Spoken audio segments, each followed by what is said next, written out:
Marami sa ating mga kababayan ang labis na apektado ng nagdaang lindol na sumusukat ng 7.8 magnitude yan sa Mindanao. Nagad naman tinulungan ng Iglesia ni Cristo sa pamagitan po yan ng lingap sa mamamayan. Halos 2 linggo pagkatapos po ng insidente, abay tuloy-tuloy pa rin po ang pagdamay ng INC. Narito ang report. Pagkatapos sumama ang magnitude 7.8 na lindol sa Mindanao, agarang nagpadala ng tulong ang Iglesia ni Cristo sa pamamagitan ng proyektong Lingap sa Mamamayan.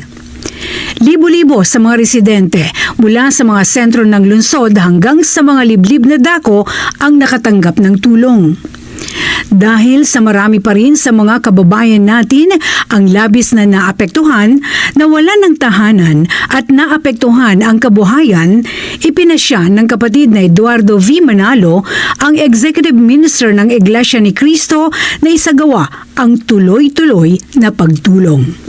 Kabilang sa mga muling pinagdausan ng paglingap ay ang mga labis na naapektuhan ng kalamidad tulad ng bayan ng Malapatan at ang bayan ng Glan. Sako-sakong bigas ang ipinamahagi nitong linggo. Ito pong lingap ay napakalaking tulong po ito sa amin, sa aming sambahayan, para po sa pang-araw-araw po na aming pangangailangan. Salamat po. May mga tumanggap din ng cash assistance dahil labis na nasira ang kanilang tahanan. Sa kapatid po na Eduardo V. Manalo, maraming salamat po.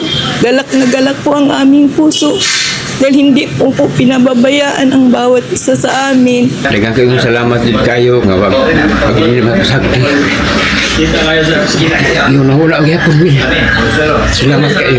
Hangad ng pamamahala sa iglesia na ang tulong na ito ay magagamit ng mga naapektuhan ng lindol sa kanilang unti-unting pagbangon mula sa matinding kalamidad na naranasan. Ang ganitong proyekto ng Iglesia ni Cristo ay isa sa mga paraan upang patuloy na makatulong sa pamahalaan na maipagmalasakit ang ating mga kababayan na naging biktima ng kalamidad at maipadama sa kanila na sa panahong ito ng labis na kahirapan ay hindi sila nag-iisa.